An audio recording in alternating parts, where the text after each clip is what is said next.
You can strive for excellence without burning out in your life.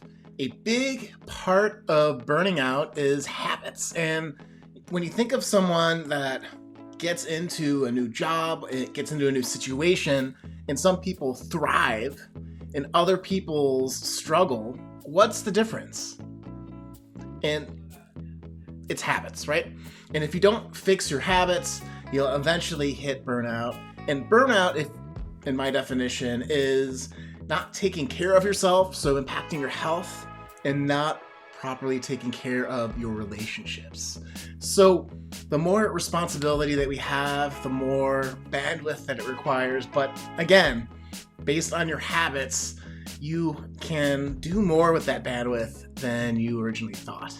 So I'm Sean Butner, Certified High Performance Coach, and we'll be talking about how you can achieve excellence without burnout today. Now, if you are able to successfully and sustainably push yourself 100%, serve with more joy, with more impact, with more growth, then you're able to grow your capability to grow that bandwidth. And when you don't, that's when, again, you damage your health, you damage your relationships, and you're not able to achieve as much over time, right? If you have these, bumps where you're super productive and then you crash and you're not able to work for a little bit of time, so it looks like a peak, then over time, you're not going to be doing as well as someone that can slowly ramp up what they're doing to higher levels without anything dropping off. And that was me in my first job as a software engineer. Back in 2007, I started at Walmart Corporate in ISD. All my ISD people, shout out to y'all. And it was a really great learning experience because being the new kid on the block, having a little bit of imposter syndrome from not going through a formal computer science program and being in software engineering, I decided that I was going to do all the things that everyone else was going to say no to.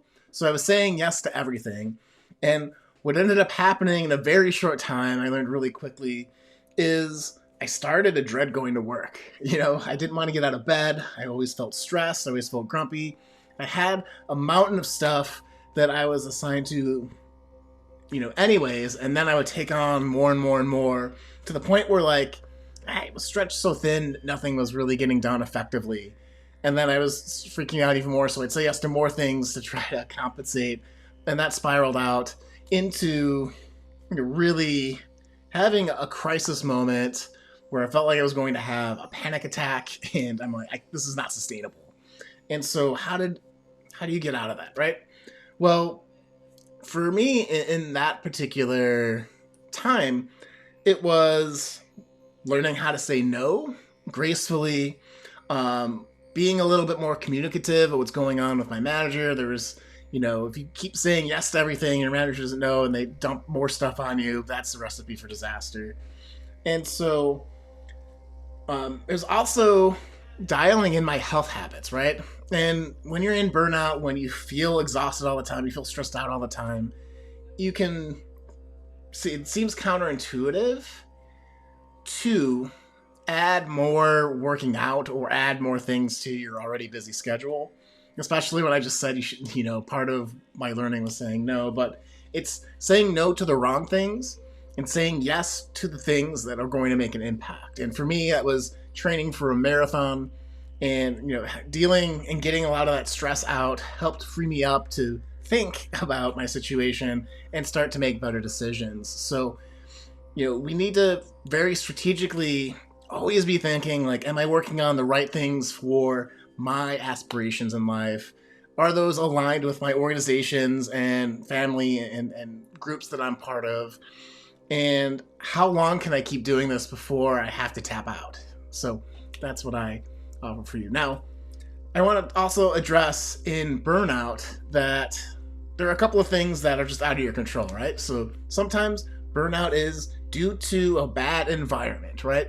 If you are constantly in an organization that is short-staffed, right, it's the environment of you're doing the job of 7 people when it should have been 1 person, eventually something's going to break and it's probably going to be you. So, there are a whole lot of things like that out in the world where the economy contracts, or there's economic forces that can contribute to people feeling stressed or taking on more work than they're capable of.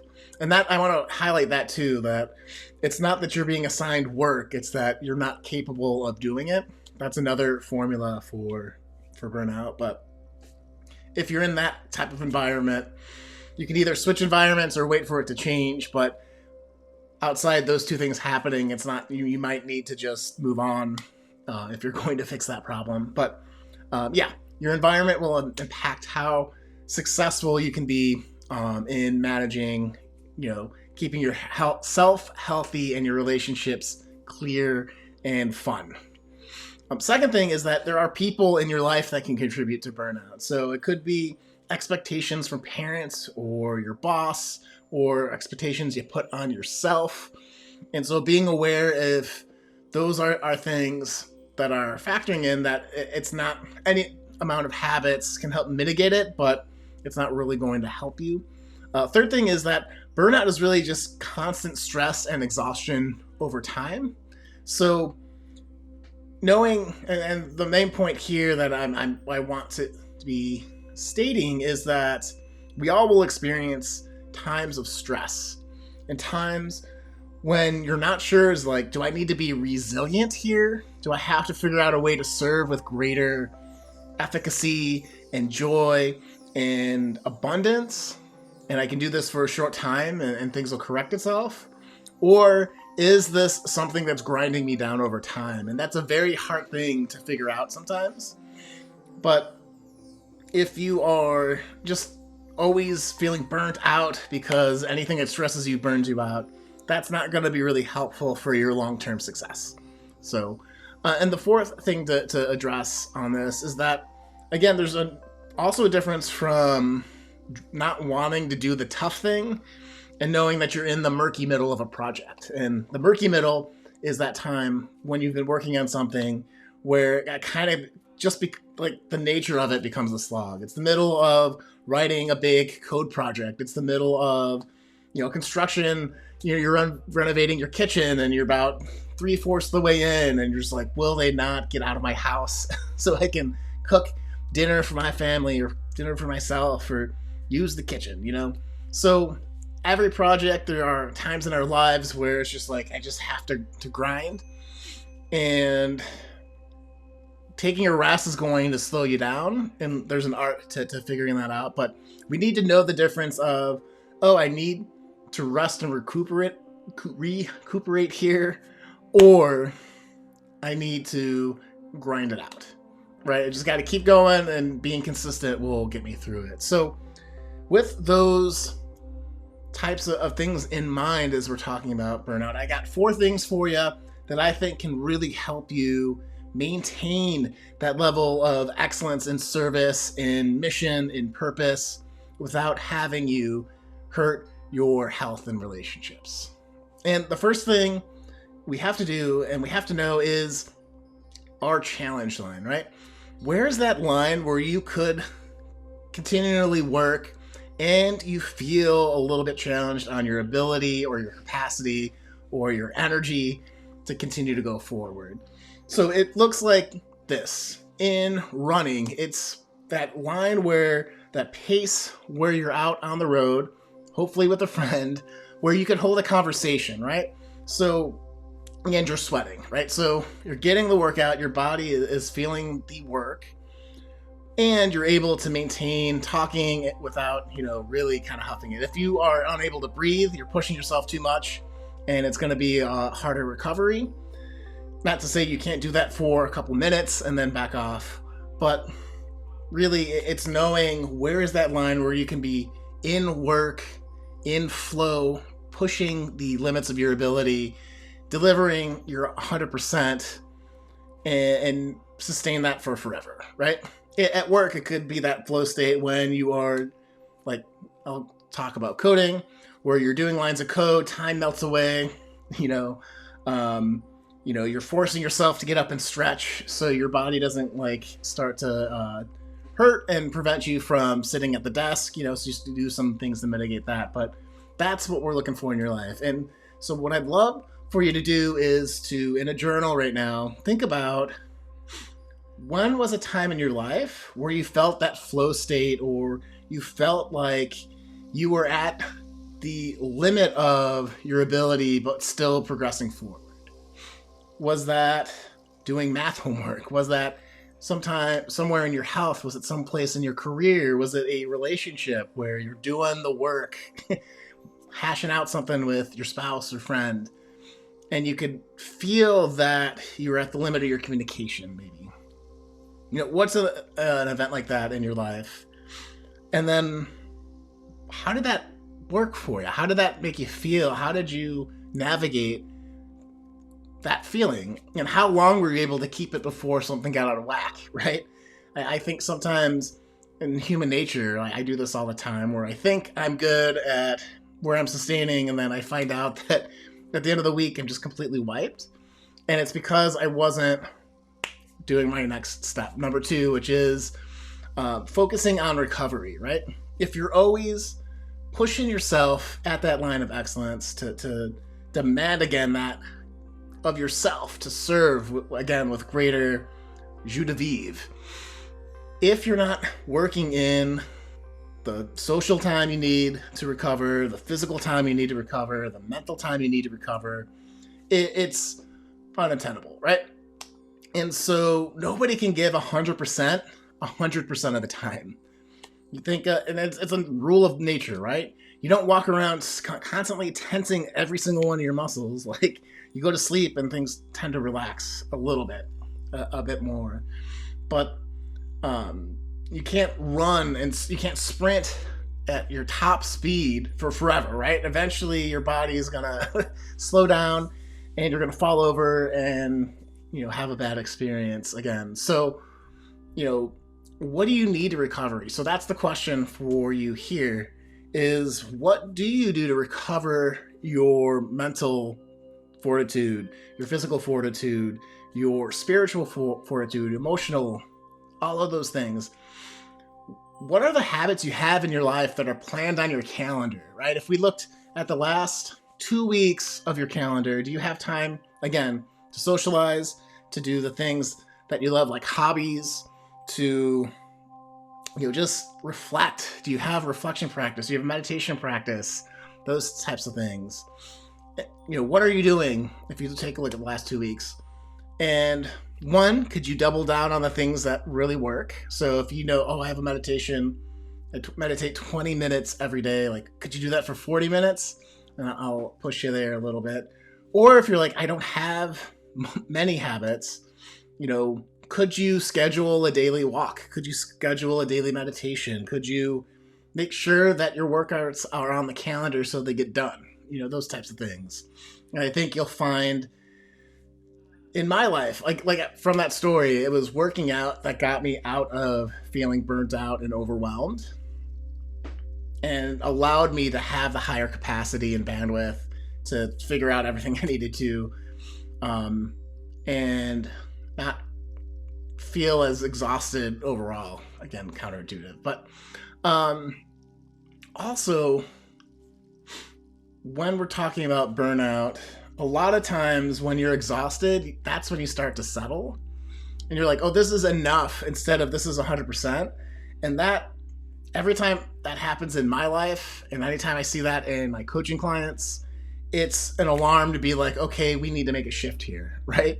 If you are starting to be like, I did enough today, I can pick it up tomorrow, that attitude, that mindset of enough is not, that performance edge is not going to, one, help you deliver the results that you need to in your job enough, or two, really serve you in growing your capacity, right? And it's my job as your high performance coach to make sure you're developing a higher capacity to do the things you need to do.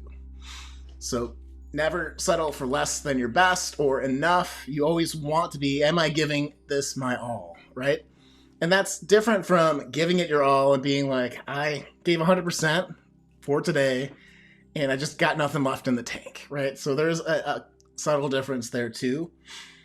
And sometimes that's why it's helpful to hire a coach, to help check you and make sure and help hold you accountable to, am I doing the best with my gifts, with my skills, with my knowledge and capabilities, or am I holding back a little bit? Because sometimes that's our blind spot. Isn't that true?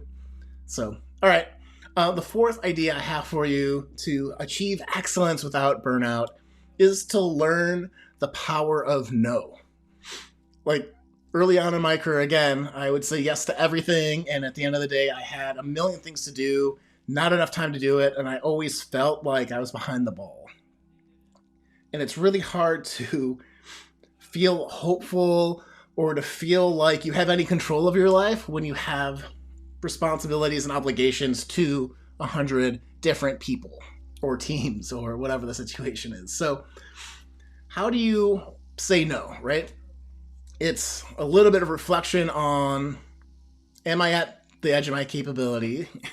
It's a little bit of knowing and understanding your workload. It's a little bit of knowing your goals, right? So sometimes it's really easy to say no if it's not aligned to what you want for your career, what you want for your life, what you want for your family, what you want for your business.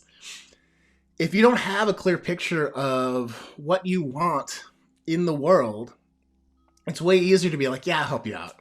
Especially if you are, you love people. I have that problem where if I like you, I will try to help you as much as possible.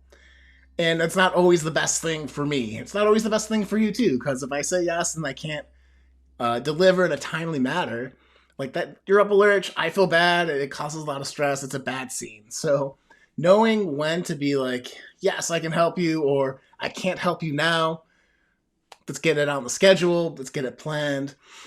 These types of time management and priority management skills are very essential. So I'll ask this question of you. Where in your life do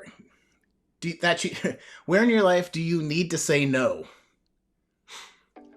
Is there something that you've said yes to that you wish you would have said no? That's a good place to start if nothing's coming to mind. But there are places in your life, in your career, is there a particular person on a team that you deal with that's always asking you to do more work or to assigning you tasks that you can't handle or not your responsibility to handle, or whatever the reason is?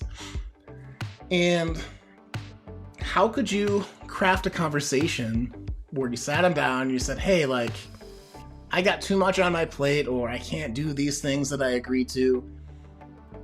What's the timeline? And have that conversation to either punt it, get it off your plate, or schedule it up for future time. And I think that'll help you feel like you have a little bit more control over your life. And there's a lot of power in that feeling of agency, and you'll feel energized, right? So those are my 4 ideas to help you achieve excellence without burnout. It's to know your challenge line. It's to focus on recovery. It's to never settle for less than your best and to look out for enough. And it's to learn the power of no. So if any of these really spoke to you, I'd love to hear them in the comments below this video, or you can reply to the email from the newsletter if you're getting the newsletter. Also, I want to share that I offer a free 1-hour strategy call for anyone who's interested in learning about high-performance coaching or might need to learn anything we talked about. If you're feeling burnt out and you don't know what the next steps are, talking to a coach can help, right? Especially a high-performance coach. One of the things that I'm specialized in is helping people get clarity in their life on who they are, what they want, and how to get there. So if you're struggling with that, if you're overwhelmed because of burnout, if you're like, I know there's something different, but I don't know what, go click on the link below and sign up for a free 1-hour strategy session. And so you'll apply for it, you'll go through a questionnaire. This helps me custom tailor that 1-hour session to you, to your life, to the situations, the things that you're struggling, the things that you're going after, so we can lock in the particular strategies and habits to help you excel even more. So if you are interested, hit that link below. I'd love to talk with you, and we'll go from there. So with that said, this is Sean Butner saying live with more joy, growth, and impact, and we'll see you guys next week. Also, if you liked this video, you might like this video over here where I'm talking about my beliefs and how I think about coaching. So check it out, and we'll see you in that video. Take care.